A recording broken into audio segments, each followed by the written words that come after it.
Hello students, today we are going to start with a new topic, homologous series. Basically what do you mean by homologous series? It is a series of compound in which the same functional group will substitute for hydrogen.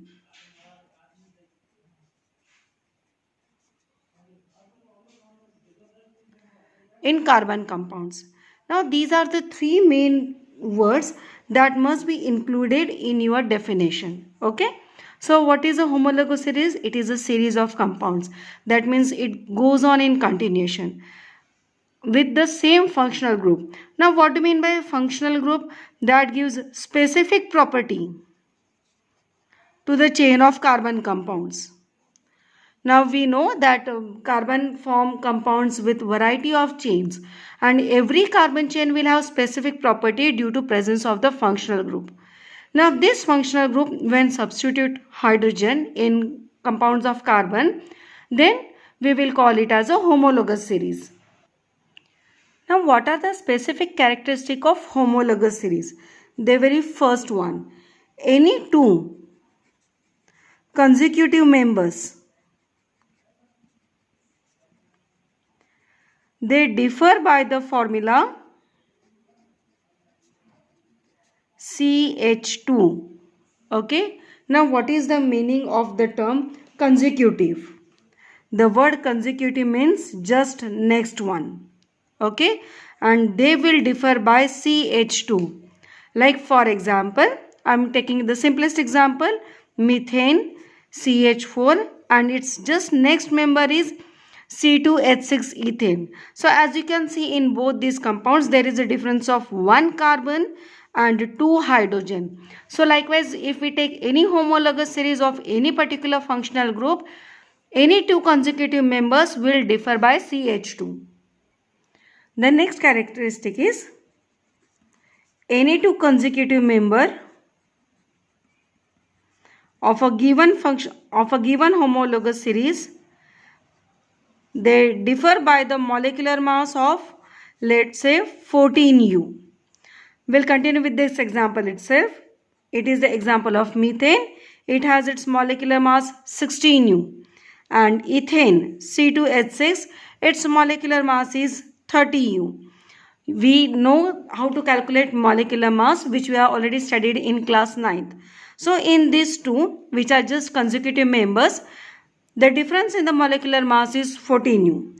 Moving on to third characteristic, the chemical properties of a given homologous series, they are same. Now what do you mean by this? That means in a given homologous series, all the compounds will react in the same way. For example, when I am discussing the this one, methane and ethane, if I consider their reaction with hydrogen, or if I consider their reaction with oxygen, they will react in the same way. So we say the chemical properties of a given homologous series, they are same. Now, okay, we know that chemical properties are same. Then what about the physical properties? Physical properties depend on the molecular mass. So as the molecular mass increases, the physical properties also changes. Now, which are the physical properties? Like melting point, boiling point, density, etc. Like in this case, methane and ethane. Methane with its molecular mass 16U will have comparatively low melting point, and ethane with its molecular mass 30U will have comparatively higher melting point. So as the molecular mass increases, physical properties also changes. There is a gradation, we say.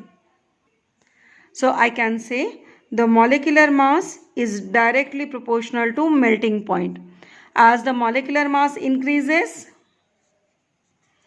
melting point or boiling point also increases.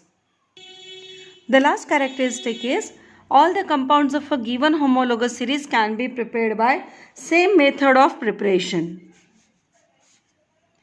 That means by whatever method you are preparing methane, by using the same method, we can prepare ethane also.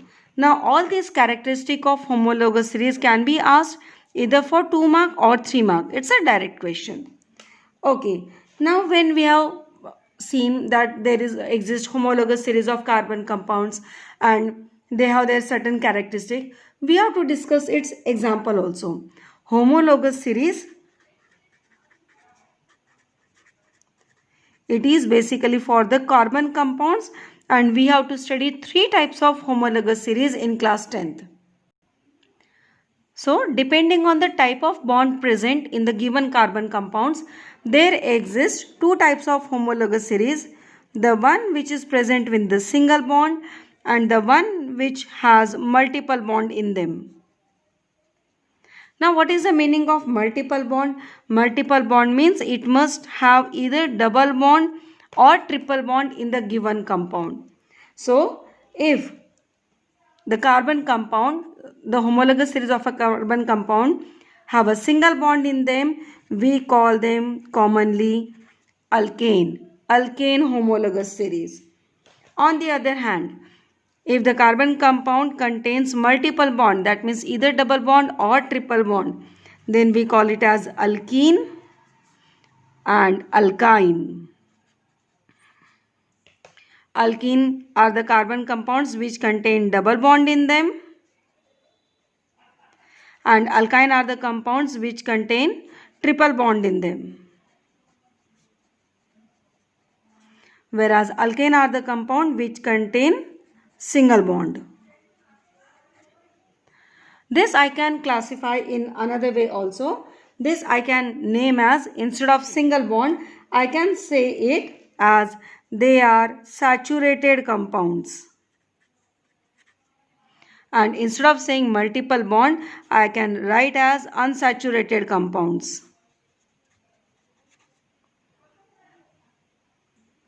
So there exist 2 types of carbon compounds, saturated and unsaturated.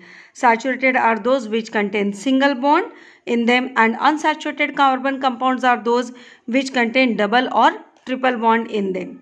You have to remember one thing in this, that always saturated compounds are comparatively less reactive and unsaturated compounds, they are more reactive. Okay. Now, why compounds with single bond are called as saturated and why the compound with double or triple bond are called as unsaturated, that we'll see later. But just now we have to see in detail the homologous series of alkane, alkene and alkyne separately. Here just I want to introduce one thing. Alkane homologous series, their general formula is CnH2n plus 2. For alkene it is CnH2n, and for alkyne it is CnH2n minus 2. Now let us study all these in detail. So let us begin with homologous series of alkane. Just now we have seen that the alkane contain single bond. In what? In carbon-carbon atom. So alkane is called only when there exists a single bond between carbon atoms. First point. Second point, the general formula is CnH2n plus 2. Now what does N stands for here? Here N stands for number of carbon atom. Now before we begin with actual homologous series, I want to give one small hint or a trick for writing homologous series. If N is equal to 1, then we write meth. If N equals to 2, then we write eth. If N equals to 3, we write prop. Similarly, N equals to 4, we write but.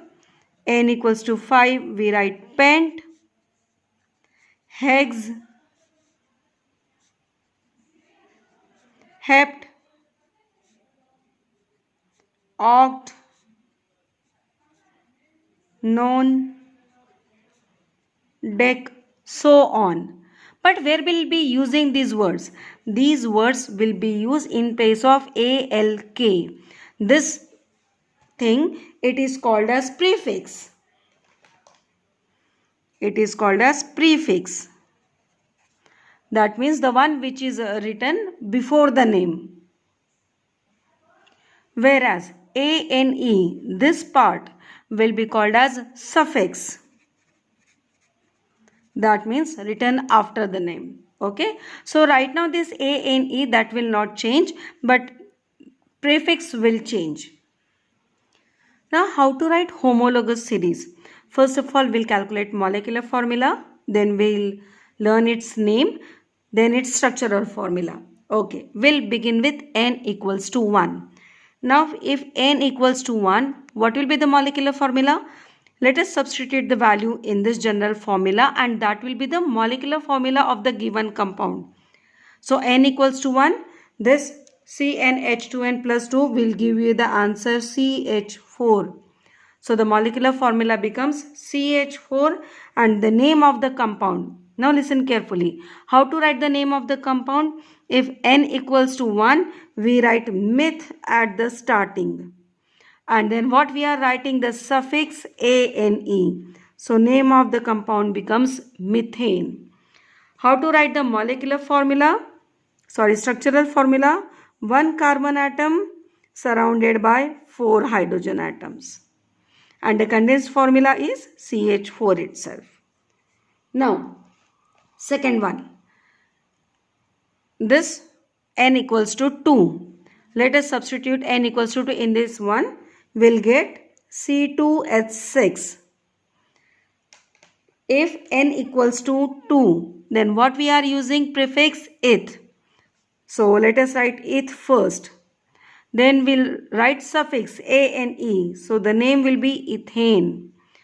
This is called as first member of alkane homologous series. This will be the second member of alkane homologous series. What will be the formula? There are 2 carbon atoms, and the basic condition is that there must be a single bond between 2 carbon atoms.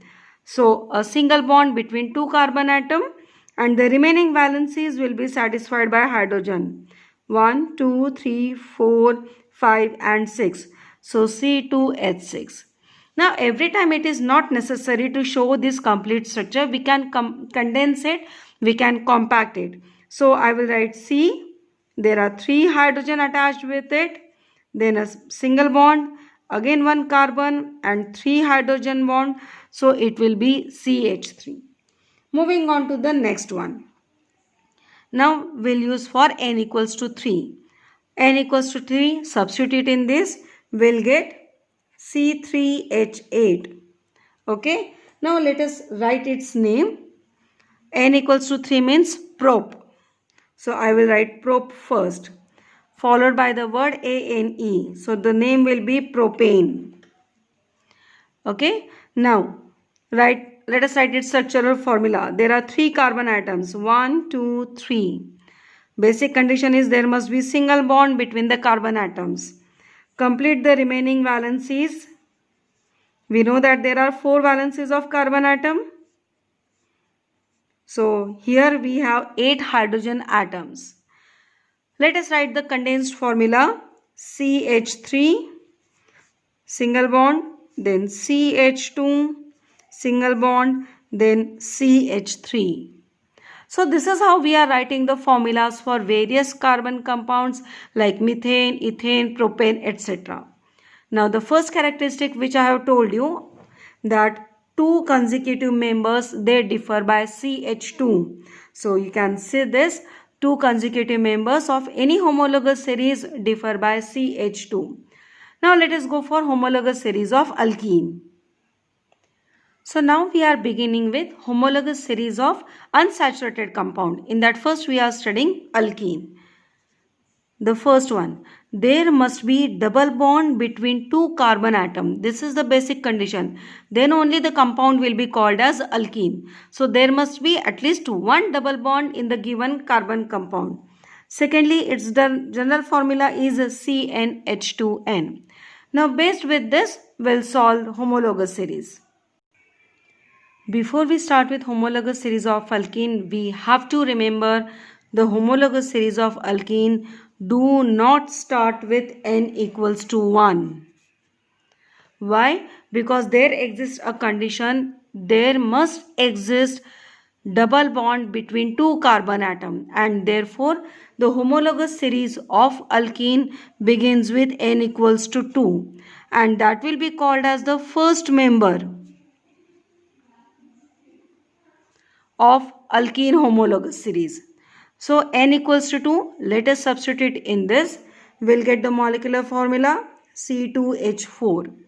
What will be the name?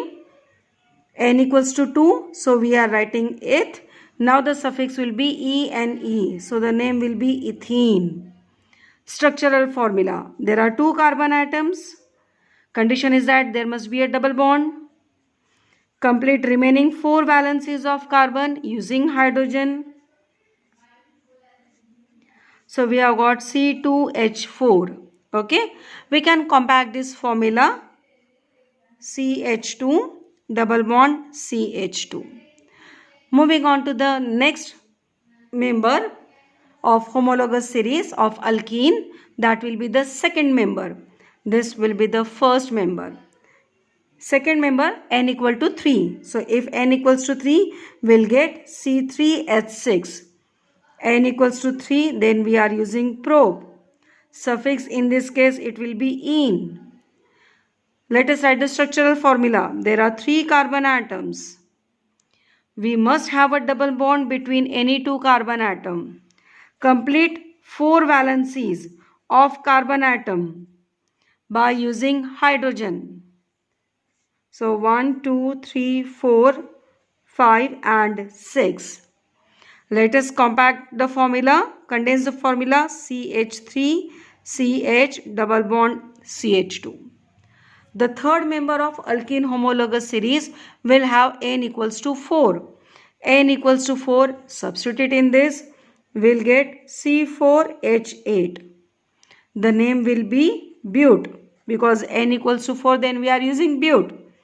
Suffix will be -ene. So butene, that is butene. There are 4 carbon atoms. There must be double bond between 2 carbon atoms. Fulfill all other valencies by using hydrogen. So 1, 2, 3, 4, 5, 6, 7 and 8. Let us condense the formula. It will be CH3, CH2, CH double bond CH2. Likewise, you can try for the whole homologous series, whether of alkane or alkene, till n equals to 10. That is till decane or decene. When we are discussing it for alkyne, the basic condition is there must be a triple bond between 2 carbon atoms, and therefore this series also do not begin with n equals to 2. It begins with n equals to 2. So it will be the first member of alkyne series, and its general formula is CnH2n-2. Okay, so let us write the first member CnH2n-2. Let us take n equals to 2. So this will become C2H4. The name will be eth. Suffix in this case will be -ine. So ethyne. The structural formula: 2 carbon atoms, and there must be a triple bond between them. Complete the 4th valency using hydrogen. So we can easily condense it. Third one, n equals to 3. So we get C3H4. Make a correction over here. It is H2. So propyne, propyne. 3 carbon atom. There must be a triple bond between 2 carbon atom. Complete the 4th valency, and this becomes the structural formula of propyne. Let us condense it. CH3, C triple bond CH. 2 more examples I have shown here. Now some more examples you can try on your own by taking n equals to 6, n equal to 7, so on.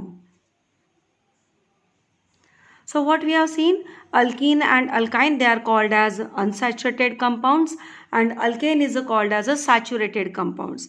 Now why alkene and alkyne, they are called as saturated compounds? Just now you have seen that there exists either double bond or triple bond between two carbon atoms in case of alkene and alkyne. That means all the valencies of carbon, they are not saturated, they are not satisfied. That's why carbon makes double or triple bond with another carbon atom, and therefore we call them as unsaturated compounds. Whereas in case of saturated compounds, for example methane, we have seen that the all valencies of carbon, it gets satisfied. Even in case of ethane, all the valencies of carbon are satisfied, and therefore we call them as a saturated compound. So this was the introduction of saturated and unsaturated compounds. Based on today's video, here are some self-assessment questions. Solving such type of questions will give you an idea that how the questions can be asked in your board exams. This is the pattern of questions generally for homologous series. So if you solve them, you'll be very clear with your concepts. That's all for the day. Thanks for watching. Have a nice day.